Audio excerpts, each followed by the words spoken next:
Ken, panggil Lisa menahan tangan Kinan yang hendak berangkat bekerja. Ada apa? Tanya pria itu lembut. Hati-hati. Aku khawatir. Kinan menangkup pipi sang istri lalu mengecup singkat bibir manis itu. Aku akan hati-hati, sayang. Lisa mengangguk dengan hati meresah. Dia akhirnya membiarkan Kinan berangkat bekerja. Kemarin ada seseorang tiba-tiba melempar batu ke kaca depan rumah. Dari lemparan itu dia menemukan kertas berupa perintah supaya Kinan tidak melanjutkan rencananya untuk mengikuti tender proyek. Demi menekan kekhawatiran Lisa, Kinan kini bukan diantar oleh Pak Hendro. Namun dia menggunakan supir pengawal yang handal. Kenapa berhenti? Tanya Kinan pada pengawalnya ketika mobil tiba-tiba dihentikan di tengah jalan. Ada 3 motor yang menghalangi, Tuan. Kinan pun melihat lurus ke depan. Benar ada 3 motor di sana. 2 penumpang di masing-masing motor seperti bersiap-siap untuk menyerang mobil itu. Oke, tangkap mereka. Aku ingin tahu siapa bos mereka, titah Kinan. Pengawal itu langsung menekan earpiece yang selalu menempel di telinganya kemudian memberi kode bahaya. Baru setelahnya dia dan Kinan keluar dari mobil. Kalian ingin memperingatiku untuk tidak melanjutkan proyek? Tanya Kinan menebak setelah dia berdiri di depan para penjahat itu tanpa rasa takut. Ya, lakukan saja kemauan bos kami. Maka kami tidak akan mengganggumu lagi, sahut salah satu penjahat dengan wajah paling sangar di antara yang lain. Kemungkinan dia ketua geng penjahat. Siapa bos kalian? Aku ingin bertemu dengannya. Ketua penjahat itu memberi senyuman miring. Tidak perlu, kamu hanya cukup menyerah saja. Musuh satu-satunya di tender ini hanya Tuan Rudolf. Apa salah satunya? Antara sang ayah atau anak? Tebak Kinan. Tidak disangka pertanyaan itu menjadi obrolan panas terakhir karena penjahat itu sudah gatal ingin membungkam mulut Kinan yang terus bertanya. Perkelahian tidak bisa dihindari 2 lawan 6 namun Kinan dan pengawalnya masih bisa menangkis dan menyerang. Kinan menahan tangan lawan yang hendak memukulnya lalu menendang lawan lain yang baru ingin menyerangnya. Dia bahkan memelintir tangan penjahat lalu dengan gerakan memutar dia menendang musuh lain tepat di pangkal leher. Satu persatu penjahat tumbang kecuali sang ketua penjahat masih bertahan berduel dengan Kinan. Berhentil, sebuah peringatan membuat satu-satunya penjahat yang tersisa menghentikan aksinya. Pengawal Kinan sudah berhasil menghubungi markas dan meminta bantuan. 2 mobil pun datang berisi masing-masing 4 pengawal handal. Bereskan mereka. Tahan sampai mereka mengatakan siapa pengecut yang hanya bisa mengancam, titah Kinan. Baik, Tuan. Sahut mereka serempak. Kita mengikuti mereka ke markas atau ke kantor, Tuan? Tanya pengawal Kinan seraya membukakan pintu untuk majikannya. Ke kantor. Aku akan mengurus mereka nanti sore. Pekerjaan di kantor banyak. Tidak mungkin dia menunda hanya karena salah fokus. Sam, jangan katakan ini pada Lisa. Dia akan tambah khawatir nantinya, ujar Kinan pada pengawalnya yang bernama Samuel. Siap, Tuan, sahut Sam patuh. Mobil pun mulai bergerak meninggalkan lokasi sepi. Membiarkan kekacauan tadi diurus oleh pengawal lainnya. Sesampainya di kantor, rupanya Jeff sudah menunggu Kinan di dalam ruangan dengan resah. Tuan baik-baik saja? Tanya Jeff. Kamu tahu? Tahu apa, Tuan? Bukankah semalam Tuan menceritakan ada yang meneror di rumah dengan melempar batu? Jadi saya khawatir pagi ini karena Tuan pun berangkat terlambat. Juga, Jeff menjeda, melihat penampilan sang bos yang sedikit berantakan walau tetap saja menawan dan tampan. "Tuan, sepertinya rambut Anda harus disisir," tunjuk Jeff pada beberapa helai rambut Keenan yang jatuh ke dahi. Alih-alih mengiyakan, Keenan justru melihat ke atas lalu meniup helaian rambutnya. "Fiuh, tidak apa-apa. Supaya aku seperti artis Korea." Puff. Jeff menahan tawanya melihat kelakuan bosnya. Namun walau berkata seperti itu, Keenan tetap ke kamar mandi dan merapikan kembali penampilannya. Dia mencuci wajahnya lalu menyisir rambutnya rapi. Tidak lupa parfum andalan dia semprot supaya kembali segar dan wangi. "Sudah tampan lagi, kan?" ujar Keenan setelah keluar dari kamar mandi. "Sudah, Tuan. Bahkan tadi pun sudah tampan walau kondisi sedikit berantakan." Keenan menyibakkan jasnya lalu merapikan bagian depan kancing. "Tentu, oleh karena itu aku cepat memiliki istri." Obrolan beberapa minggu ini selalu menyinggung soal beristri atau menikah. "Cepatlah menikah, Jeff. Kamu tidak terlalu jelek."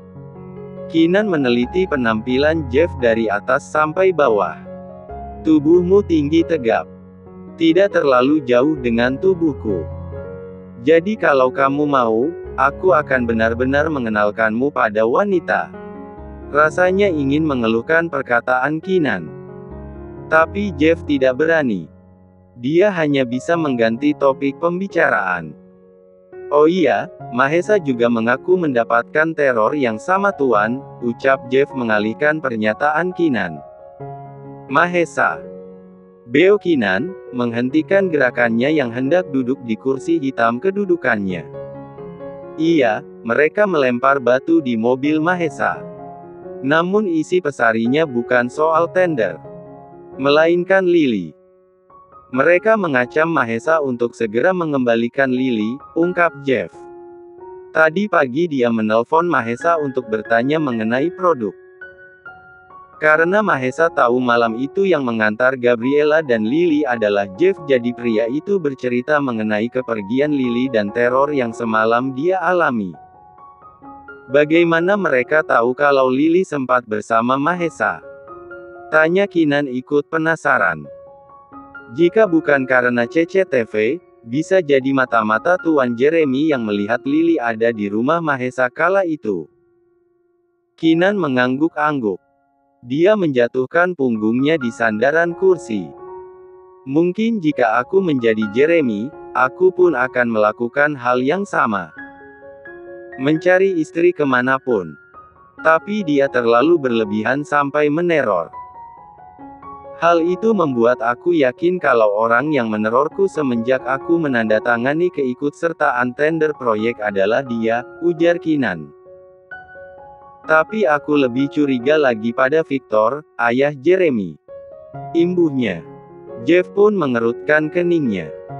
Berusaha mengingat pertemuan pertama di pesta anniversary Tuan dan Nyonya Henderson. Aku melihat sorot matanya tidak bersahabat meski dia mengaku sahabat karib Papa. "Iya, saya pun bisa merasakan matanya menggelap semenjak kedatangan Tuan Keenan di pesta itu," sahut Jeff karena kala itu dia yang lebih dulu datang ke pesta dan berbincang. "Aku sudah menyekap anak buah mereka. Nanti sore jika kamu ingin melampiaskan rasa kesalmu pada Gabriela, bisa ikut datang menemui mereka." Dahi Jeff berkerut tajam. "Apa hubungannya dengan Nona Gabriela? Mungkin bisa jadi hasratmu untuk memilikinya tidak terpenuhi. Jadi kamu ingin memukuli seseorang?" Keenan tersenyum meledek ketika mengatakan itu. "Nanti kita akan memaksa mereka untuk berbicara siapa bos mereka," imbu Keenan dengan wajah kembali serius. "Lalu apa yang akan Anda lakukan jika sudah mengetahui siapa peneror itu?" tanya Jeff. "Tentu aku akan menemuinya," jawab Keenan lugas. Keenan baru selesai mengerjakan tugas kantornya. Seperti rencana dia dan Jeff langsung berangkat ke markas Henderson. Kedatangannya tentu langsung disambut hormat oleh anak buah yang sudah menunggunya. "Di mana mereka?" tanya Keenan. "Mereka kami tahan di sel bawah tanah. Pasalnya tadi ketika kami baru masuk ke markas satu tahanan ada yang menembak dari luar. Kemungkinan mereka melakukan ini supaya para tawanan tidak membuka kedok mereka," ujar anak buah. "Mereka sangat berbahaya," gumam Jeff melihat ke sekeliling halaman depan. Dia juga melihat ada bekas darah di lokasi tidak jauh darinya. Sebagai bukti betapa bengis musuh bosnya kali ini. "Masuk, Jeff," panggil Keenan yang ternyata sudah berjalan ke pintu masuk. Mereka mengikuti dua pengawal yang membawa ke sel bawah tanah. Biasanya tahanan yang diletakkan di bawah tanah ini memang jenis penjahat berbahaya. Karena kondisi ruangan yang terbilang kurang cahaya dan membuat mental menciut. Keenan bisa melihat kondisi di dalam sel sana. Penjahat yang tadi pagi menyerangnya, kedua tangan mereka sudah diikat ke atas sementara tubuh bagian atasnya sudah basah karena keringat. "Apa kalian masih tidak ingin memberitahu siapa bos kalian?" tanya Keenan to the point. "Sampai kalian membunuh kami pun, kami tidak akan mengatakannya," jawab salah satu dari mereka yang dianggap ketua. "Apa bos kalian terlalu lemah melakukan cara seperti ini? Demi memenangkan sebuah kompetisi mereka mengancam lawannya dengan kekerasan." Keenan masih berucap santai dengan kedua tangan dia lipat di depan dada. Penjahat itu justru tertawa, tidak nampak ada guratan rasa takut sedikit pun, dia justru nampak meremehkan Keenan. "Memangnya jika kami mengatakan kalian mau apa? Kalian membawa kami ke sini dan aku lihat pengamanan di sini sangatlah buruk. Anak buahmu sungguh tidak ada apa-apanya dengan bos kami. Jadi lebih baik kamu menyerah saja daripada kami terus menyerang. Sekalipun kalian membunuh kami, mereka masih memiliki ribuan anak buah yang bisa menghancurkanmu dan juga anak dan istrimu," imbuhnya. Mendengar penjahat itu berniat membawa anak dan istrinya dalam masalah ini, membuat Keenan seketika naik darah. Dia melaju lalu mencekik pria itu. "Jangan sampai berani menyentuh anak dan istriku.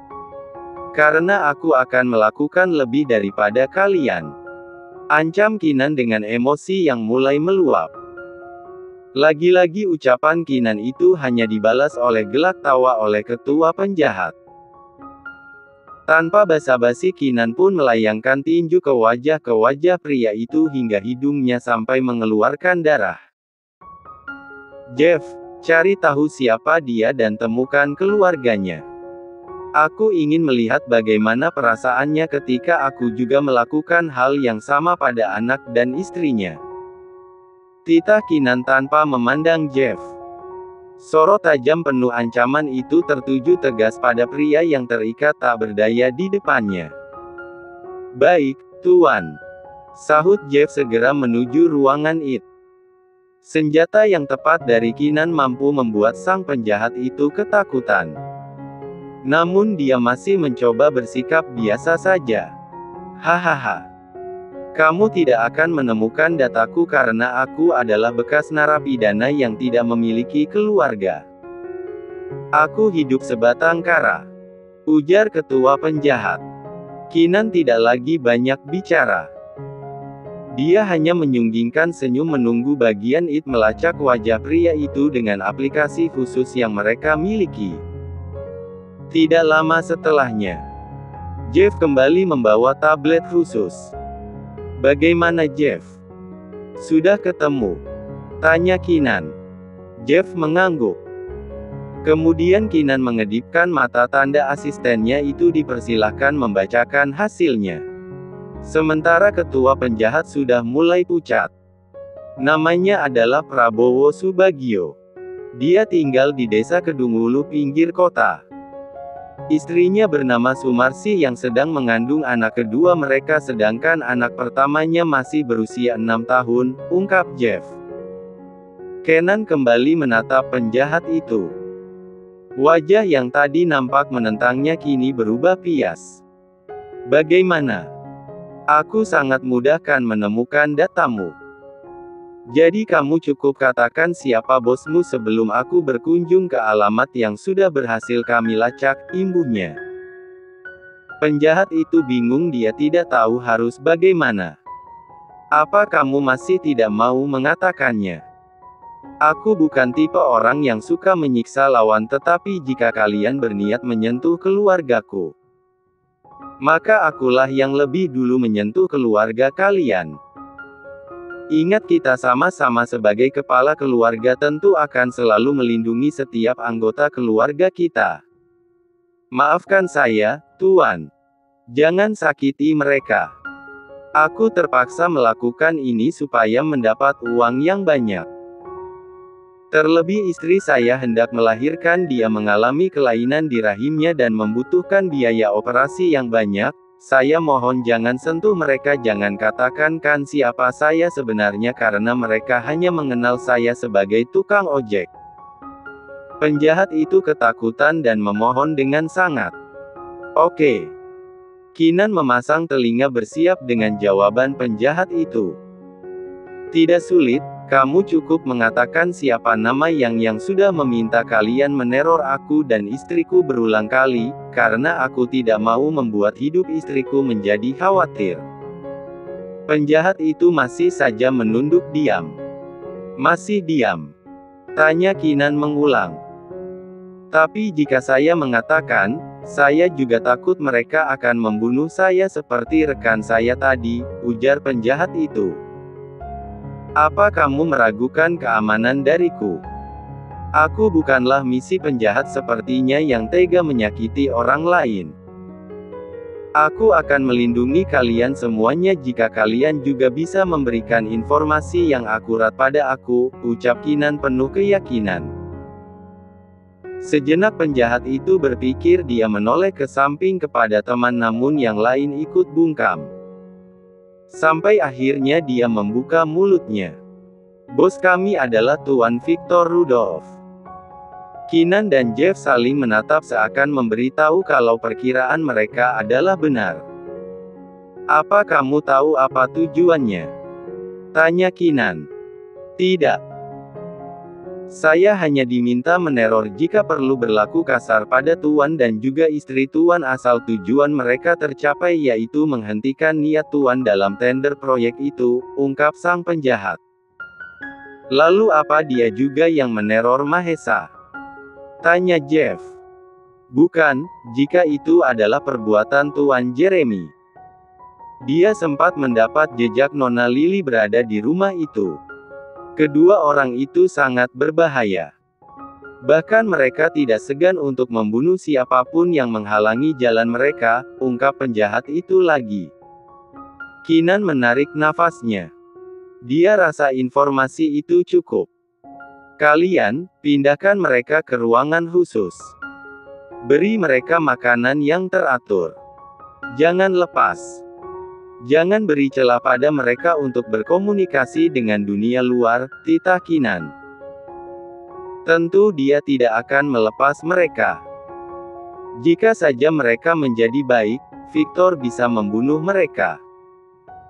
Jika menjadi buruk, informasi markas Henderson pasti akan mereka berikan pada Victor atau Jeremy. Baik, Tuan. Sahut anak buah yang ada di sana. Kinan dan Jeff pun keluar dari sana. Apa rencana Anda, Tuan? Tanya Jeff dalam langkah menuju tempat parkir. Sementara, tingkatkan keamanan di rumah. Aku akan berbicara pada Victor jika waktunya sudah tepat.